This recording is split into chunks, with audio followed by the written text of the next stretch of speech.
Hello, Grammy babies. Oh, better get rid of these. Welcome today, boys and girls. I think Milo wants to say hello too. Say hello, Milo. Maybe he just wants to say hello to me. He does love me. Loves Nana. So how are we all today? So I wasn't sure what to wear today because Poppy said to me that I should be glittery. So I was thinking I put a scarf on that had a bit of colour in it, and then I thought, oh, maybe I should wear a hat. What do you think? What do you think of this one? Does that work with the outfit? What do you think? Maybe not. I like this one, but it feels a bit too sporty. Oh, this is a bit la-di-da, but I can't see. Oh. Is it snowing? This will do for now. So how are we all today? Do you want Nana to read a little story? I'm going to need to get rid of Milo.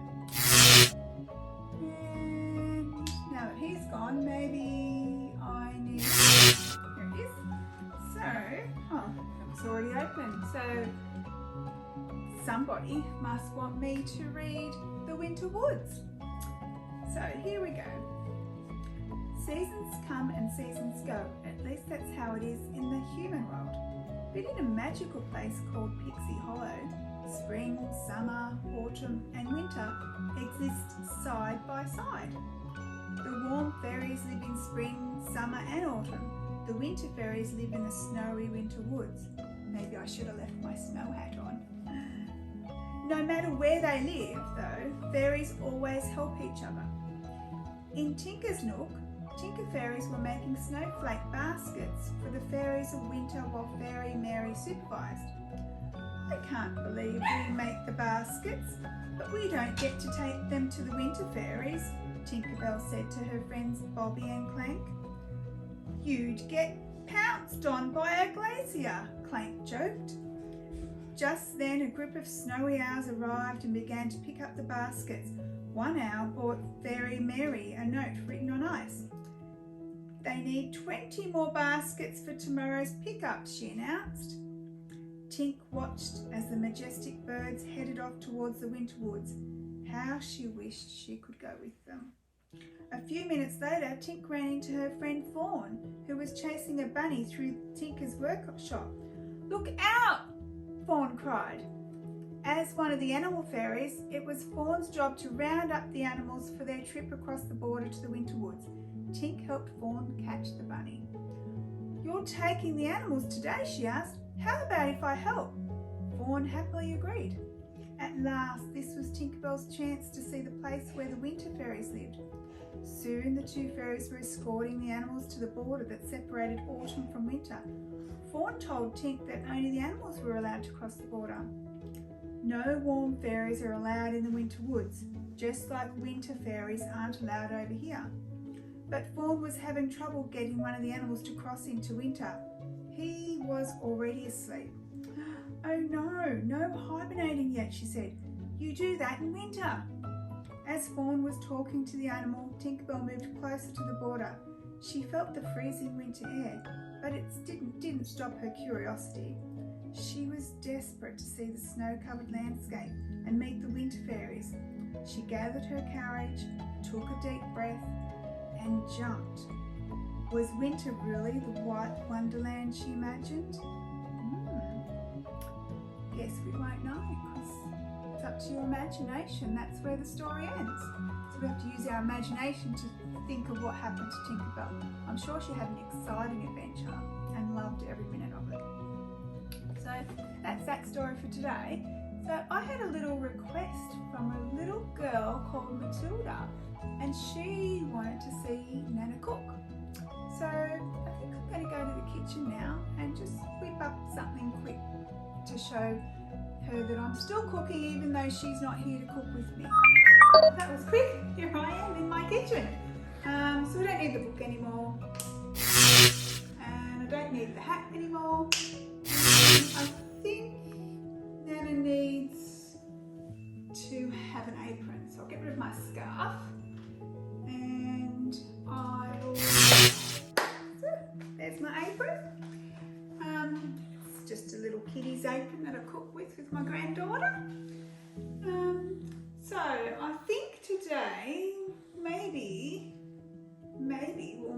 what's on the cover. So they're little, and I'm just going to make it with my own twist in my own sort of recipe. So they're called little egg cupcakes. So first thing we need to do is turn the oven on to 180 degrees so that it can warm up. So I'll do that. Yep, that's on. See, it's on with the red light. Okay, now we need to get the muffin. Okay, here's the muffin tin. So the first thing we need to do when we're cooking is we need to grease the muffin tin so that the things don't stick to it. So I'm going to need some butter and I'm going to need some paper towel. So get the paper towel and we'll open up the butter and we just dip the paper towel into the butter and then we just grease the tin like so. Just put the butter around each individual bit just so that the food's not going to stick to it. It's very easy to do, but it does make a difference so that our little muffins are going to just slide out really easily.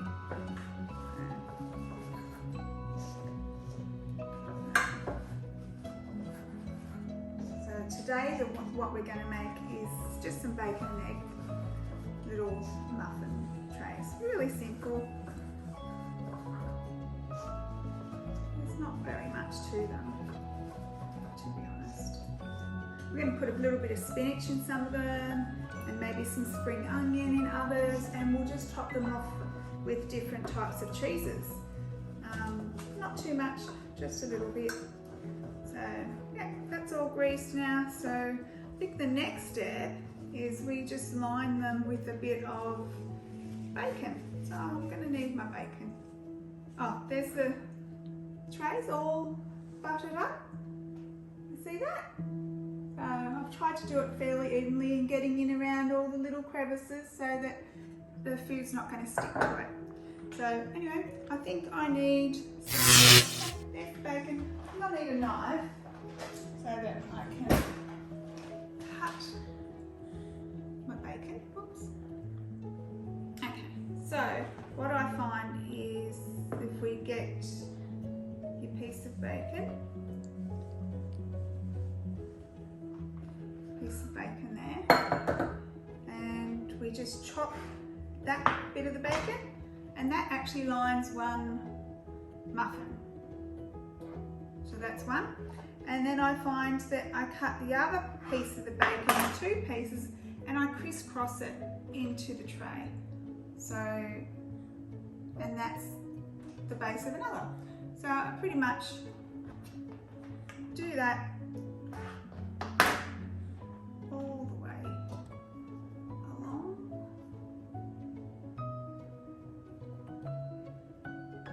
It's a little bit fiddly, but you get the idea, don't you?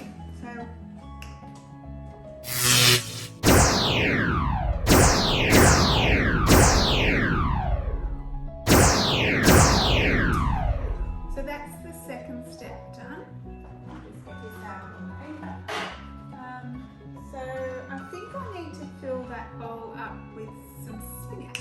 So we've got some spinach here, some green frozen spinach, which has defrosted a bit, and we've drained the water out of it so it doesn't get all yucky. I'll put a little bit of this in the bottom of each one. So that's number one. And number two. Number three. Number 4. 5. 6. 7. 8, 9, 10, 11, 12. My little granddaughter Imogen, she loves counting with Nana. And and she can count all the way up to 12. She can actually count much farther than that as well. So just add a little bit extra. May as well use up the spinach.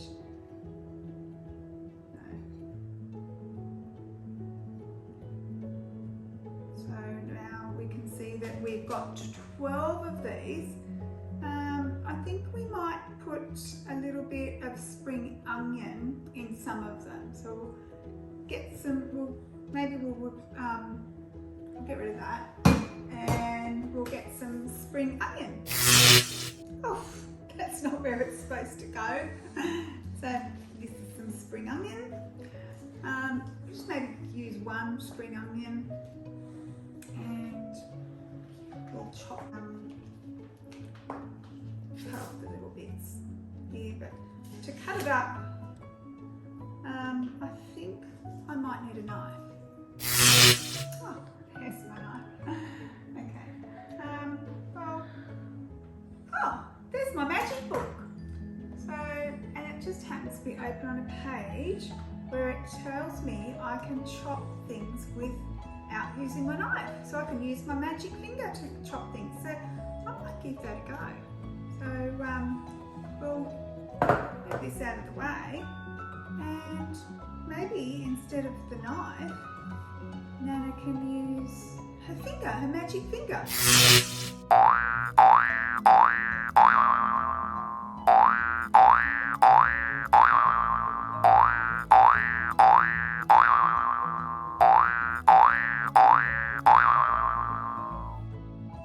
Oh, that was easy. So that's all cut up.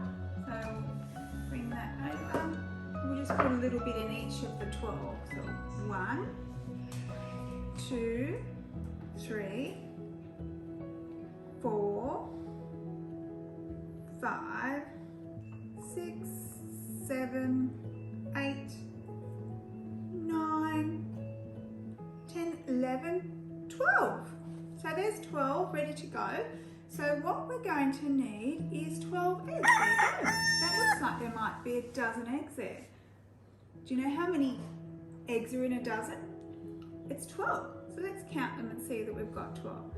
We've got 1, 2, 3, 4, 5, 6, 7, 8, 9, 10, 11, 12. Oh, there's 13. That's unlucky. We don't need that egg. Get rid of it. Okay, so that's 12 eggs. So count that again. You're going to count with me. 1, 2, 3, 4, 5, 6, 7, 8, 9, 10, 11, 12. So usually when I'm cooking with eggs, I've got my granddaughters here helping me out, and they love to crack the eggs. So I'm going to have to crack them all myself. So in a little plate so I can put the cracked eggs into. So we're going to crack the 12 eggs now without trying to make a big mess. So we've got 1,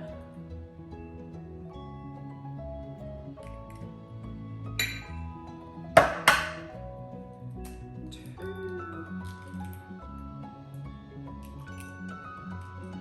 we've got to try not to crack them so they stay a yolk.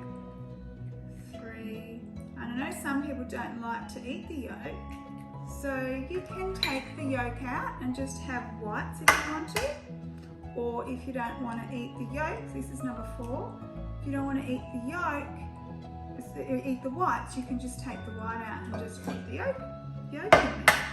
So it's up to you what you want to do. 5. Here comes number 6, which is half a dozen. So 6 equals half a dozen. And we want to crack a dozen. So we're up to number 7. Are you counting along with Nana? 7. What's next? Is it 8? 8. Ooh.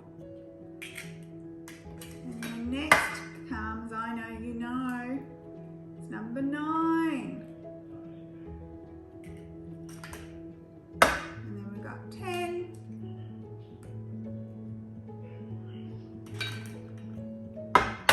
Oops. 11. And number 12. So these are nearly ready to go. We just want to add a little bit of cheese to the top of it. You can put spices on them if you want as well, but I think just some different cheeses should do it. So get rid of this and this, and we'll get some cheeses. Nana loves cheese, so we've got some goat's cheese, and we've got some Parmesan cheese, and we've just got some tasty cheese. But you can use feta cheese, mozzarella cheese. You can use whatever cheese your heart desires. So we'll do so we've got 12, and we've got 3 different cheeses to use here. So maybe we'll do them in 4 lots. So we can do 4 with the goat's cheese, 4 with the Parmesan cheese, and 4 with the tasty cheese, and that makes 12. So maybe we'll use a little bit of magic and start off with the tasty cheese. Well, that was nice and easy. Maybe we'll do the other ones with the Parmesan and the goat's cheese. So we've done 4 with the tasty cheese. We're going to do another 4 with Parmesan and 4 with goat's cheese. And voila! I think I might just add a bit of salt and pepper to that with my magical shakers. Now just a bit of salt and a little bit of pepper 12 times. 1, 2, 3, 4, 5, 6, 7, 8, 9, 10, 11, 12. Okay, so now they're all ready to go. We just have to put them in the oven and let them cook.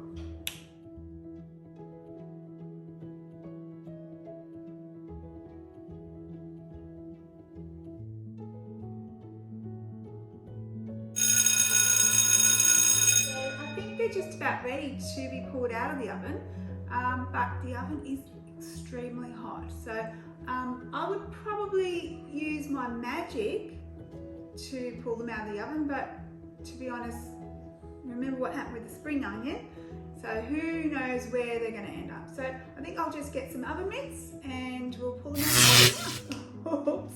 See what I mean? Oh, that would have been unfortunate to have them land on my head, wouldn't it? Okay, so we'll get them out of the oven.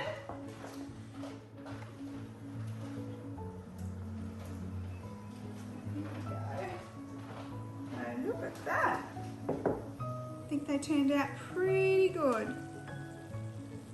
They're going to be very, very tasty indeed. So I just have these in a container in the fridge, and when people get hungry we just stick them in the air fryer and heat them up, and they're delicious just as a little snack for, or even just for breakfast. You can have them cold or hot, whatever you want. So thanks for joining Nana on her cooking, her cooking adventures, as per the request that I had from Little Matilda. She wanted to see Nana cook because I think she's missing cooking with Nana. So hopefully this is as good as the real thing. Love yous. Love you all. Bye bye.